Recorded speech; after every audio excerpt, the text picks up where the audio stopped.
E Anderson, cara, assim, a Fuel Tech, ela é, porra, um fenômeno, assim, o jeito que é louco, porque assim, eu falo com um cara que gosta de carro, ele comenta, eu falo com um cara, um gearhead, ele comenta, eu falo com um piloto, o piloto comenta. Cara, como é que tu viu que tinha um negócio aí? Me explica como é que tu foi parar nisso daí, cara. Não, eu nunca vi isso. Na verdade, eu sempre brinco assim que quem diz que prevê daqui a 10 anos, tipo assim, tu previu que tu chegaria onde é que tu tá hoje quando tu começou? Sinceramente, nesse caso específico, sim. Eu sabia que era meu plano A, B, C e D, e tinha muita razão pra acreditar que ia dar certo, inclusive alcançar alguns objetivos. Nesse caso, sim, eu acreditava pra caralho. Mas tu já tava na internet? Eu já tava na internet. Exato. Tá, mas vamos Mas dizer, se a gente voltar um pouquinho, se você falar assim, quando tava dando aula de inglês, tu sabia que tá aqui? Aí não. Aí eu nem sabia que essa profissão existia. Acho que é esse que é o ponto, porque quando eu tinha 18 anos de idade, eu nem sabia se eu queria arquitetura ou engenharia elétrica. Porque meu pai tinha negócio imobiliário, estava tentando me convencer a ser arquiteto e tocar os negócios dele, e eu não tinha noção. Eu gostava de carro, mas nunca achei que podia, entre aspas, associar a minha paixão por carros com um trabalho de forma clara. Acabei, por sorte, fiz vestibular para os dois e o universo me levou para passar na engenharia elétrica e não na arquitetura. Comecei a faculdade. Teu pai ficou puto? Não, ele respeitou, ele tentava até parecer que ele não estava tentando não digo forçar, mas me influenciar aí pro outro lado. Eu sei agora melhor porque eu também sou pai, então eu tento ter esse cuidado, né? Mas foi muito legal porque aí comecei em engenharia elétrica, e aí nesse ramo, nesse círculo de amigos com carros, mas eu não tinha carro, praticamente eu tinha o tipo ali no caso, que não era considerado nada apreciado naquela época. Tinha um meio de transporte. 99. Tá. E aí eu comecei a faculdade, um dos meus amigos tinha um carro preparado lá, um Vectra, que ele botou um carburador na minha cidade natal, interior do Rio Grande do Sul, Santa Cruz do Sul. E ele disse, Anderson, agora que tu tá fazendo engenharia elétrica, tu tem que fazer uma injeção eletrônica, porque no Brasil a gente não tem uma injeção eletrônica para performance. Porque esses carros, sempre quando tu vai turbinar ou modificar o carro, tu precisa botar mais combustível. E na época, ali no final da década de 90, era mais fácil botar um carburador num carro que já era injeção eletrônica para poder ajustar ele, digamos assim. E aí eu tomei aquilo como, cara, eu vou tentar fazer. Comecei no primeiro semestre, segundo semestre, enchi o saco de um professor, perguntava como é que eu podia construir um sistema que pulsasse um injetor, controlasse combustível, e tinha um professor chamado Tiara Gil Wagner, que foi muito atencioso e, cara, por muita influência dele, ele me ensinou, cara, procura esse componente aqui, LM555, para quem é engenheiro eletrônico aí vai saber. O que é um LM555? É um chipzinho tradicional que controla um pulso para acionar um negócio. E aí eu fui entender o que era aquilo, comprei como se fosse na Santa Efigênia, lá de Porto Alegre, Alberto Bins, montei uma plaquinha, corroí ela, montei, aí fui botar na carro do meu amigo, cara, funcionou assim, uma beleza. E eu pensei, logo de cara, no primeiro teste. O pai é brabo. Cara, sem mentira, funcionou de primeira, não precisou nem ajustar. E já era com map e alguma tabela? Não, era um pressostat de geladeira, era uma caixinha com resina, nada a ver, era só um potenciômetro para um tempo de injeção. Ele abria e fechava. Não, milissegundos, assim, quando eu abri o pressostato ia para 4 milissegundos, por exemplo. Só. On-off. On-off. Cara, mas pra época... Já pulsava. No interior do Rio Grande do Sul eu virei o rei, assim. E maneiro que teu amigo é maluco, deixou tu instalar e tudo mais. Vai vendo. Não, vai vendo. Tá. Aí eu pensei, cara, aí um outro amigo me pediu, eu quero comprar um. Eu disse, já sou empresário. Né? Aí foi R$300. Na época eu ganhava R$200 por mês de salário na universidade lá que eu trabalhava. E eu pensei, cara, vou tirar um mês aqui de salário nesse negócio. Vendi pro cara, montei, eu mesmo instalei, fomos dar a primeira volta na quadra, quebrou o motor do cara. Eu fiz um erro lá, tinha botado um transistor no virado e quebrou o motor do cara. Foi R$1.600 que eu tive que pagar pra ele, parcelado. Achou que ia ganhar 300, perdeu 1.600. Paguei pra ele e eu disse, cara, eu não sou empresário, desisto disso, desisti de ser empresário rapidinho. Aí continuei na faculdade, assim, um ano depois, acabei contando umas histórias pra um colega, e aí conheci um outro amigo, um outro colega da faculdade, começamos a fazer um trabalho de final de curso junto, mas aí nesse meio tempo eu já tinha uma proposta de fazer um estágio de final de curso na Alemanha. Então, botei no Orkut, que eu ia pra Alemanha, toda a família, tia, avó, falava, meu sobrinho vai pra morar na Alemanha, né? E aí, nesse meio tempo, fizemos um projeto de final de curso, que era, na verdade, de certa maneira, uma injeção eletrônica, mas eu nunca pensei que ela seria um produto comercial. Eu achei que ela era um produto que eu estava apresentando na faculdade. E aí, rodei em 2 cadeiras. Na última, nunca tinha rodado na minha vida. Eu sempre fui aquele aluno que fazia o mínimo necessário para passar. Nunca me esforcei para tirar 10, me esforçava para tirar 7. E aí rodei em 2 cadeiras, errei o pulo ali. Aí até eu sempre agradeço a professora Gladys aí, que me rodou numa cadeira, porque naquela época, não, eu brinco, uma vez eu encontrei ela num lugar e ela ficou, sabe, mas tu tá brava comigo mesmo? Eu disse, não, fica tranquilo. É só uma forma de agradecer o universo, porque naquele momento foi o fim da minha carreira. Pensei que eu não pude ir mais pra Alemanha, perdi o estágio na Alemanha e tive que pensar num plano B. Aí peguei aquele produto que eu tinha feito para apresentar o final de curso, que eu montava no meu quarto, fui para Curitiba numa prova de arrancada, botei embaixo do braço com uma bateria 9 volts, uma caixa de sapato e comecei a mostrar para as equipes lá, mas eu tinha 20 anos de idade. Então... Os caras deviam... tá de sacanagem. Aí dos 50 equipes que eu mostrei, assim, umas 3, assim, me deram credibilidade e disseram, não, pode vir. Peguei um ônibus, fui para São Paulo, dormi na casa de um deles, que era o Sandro Bruno, instalei nos 3 carros lá e aí começou a empresa devagarinho. Aí eu produzia no meu quarto de casa, tinha minha cama, minha escrivaninha, montava numa outra escrivaninha. Quando tu instalou no carro dos caras lá, tu mudou ali mesmo, assim, a coisa funcionou pra valer, suponho. Depois... Já não tinha mais o transistor invertido. Sim, não, aí já é. Não, aí eu aprendi, aquela lição aprendi com erro, digamos assim.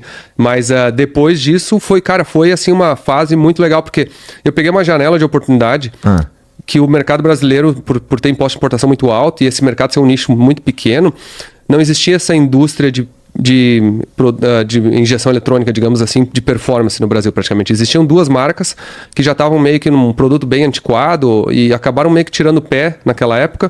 E eu praticamente, o meu produto mesmo artesanal, ficou sozinho no mercado, assim. E aí eu comecei a produzir no quarto de casa, daqui a pouco eu aluguei uma salinha de 40 metros quadrados, aí peguei um cara que morava comigo, perguntei quanto é que ele ganhava para ele me ajudar, e aí daqui a pouco um outro cara para ajudar a montar. Já tinha esse nome, Fueltech.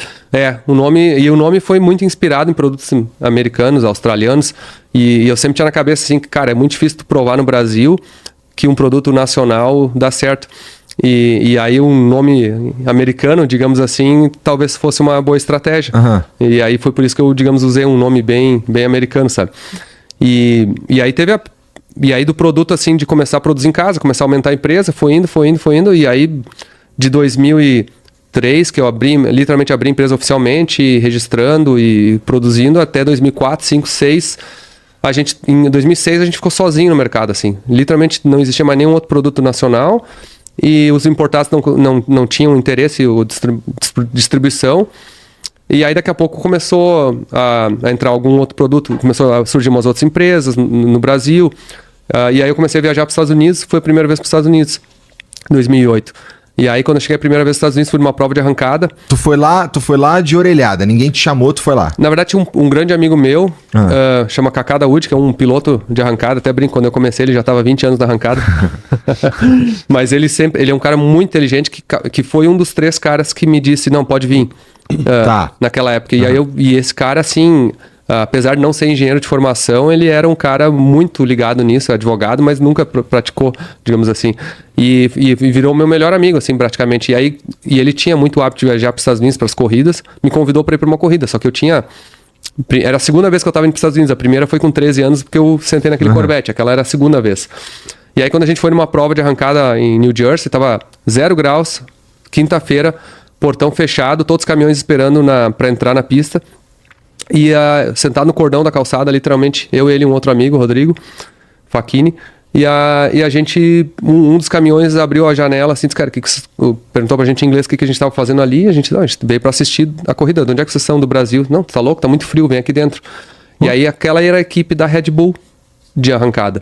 Isso é 2008, né? Tipo assim, hoje a gente conhece a Red Bull do Fórmula 1, por exemplo, mas eles já tinham uma equipe de arrancada naquela época.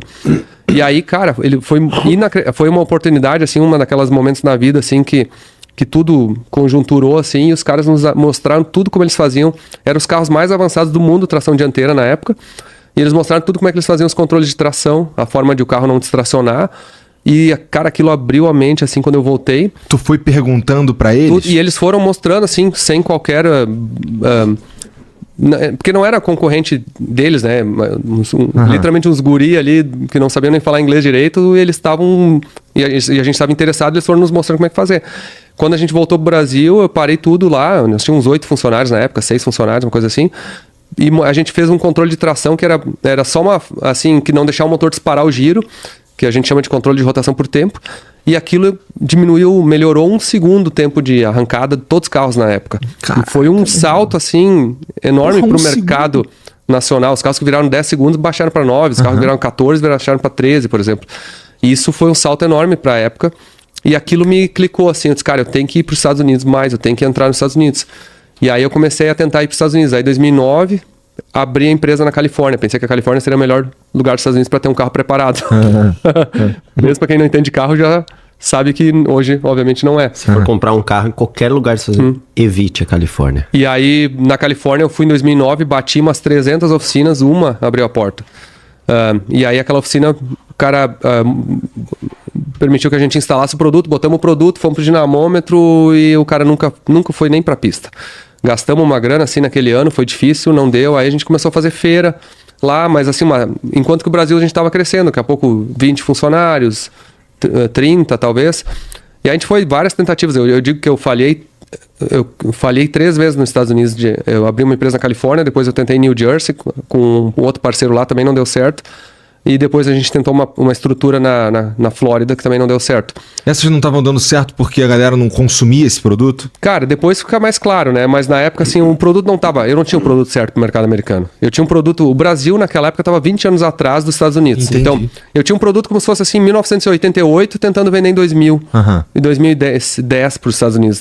Tava muito atrasado o produto. Mas eu era teimoso. E também a gente também tinha uma coisa que... correr atrás, assim, e insistir, tentar aprender, é uma coisa que a gente sempre fez muito bem. E aí acabei insistindo, só que a terceira vez que a gente, digamos, quebrou lá, eu achei que tinha acabado a chance, que não ia ter mais chance. E aí o mercado brasileiro também tinha dado uma retraída todo o dinheiro que a gente ganhava aqui, a gente estava tentando investir para entrar lá, e aí começou a não ter dinheiro sobrando. E aí uma conjuntura de fatores, um grande amigo nosso na época, que era um piloto aqui, chama Roderjan, comprou um carro de corrida lá em 2012 e me ligou, disse, eu tô comprando 2 carros de corrida, que chama Pro Modes, que são os carros mais potentes do mundo, tem 3.000 cavalos, pra ter uma ideia, na época tinha 3.000, hoje chega a ter 4, 5.000. Pro Mode. Pro Mode, que é um Pro Modified, assim, é um chassi todo de corrida com uma bolha em cima como se fosse um carro com portas. Tá. Fazem, por exemplo, 0 a 400 km por hora em 5 segundos e pouco. Numa arrancada.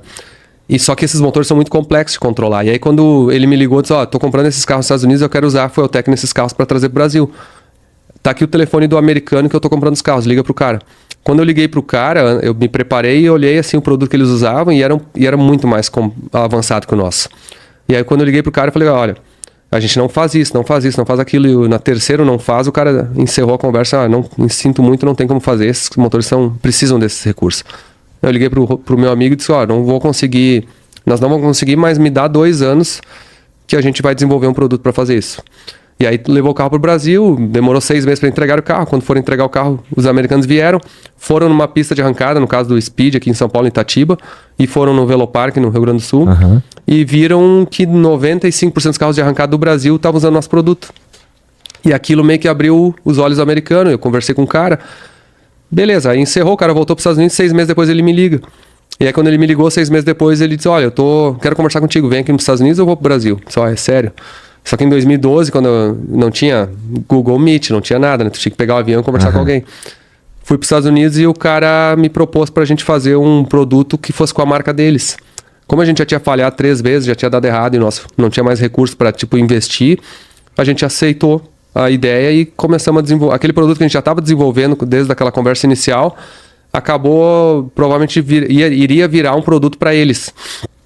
Só que ao longo dos próximos anos, ali 2012 e 2013, eu fui indo para os Estados Unidos para testar o produto com eles, para validar. E a gente começou a criar uma relação muito forte, até não digo de amizade, mas assim de parceria.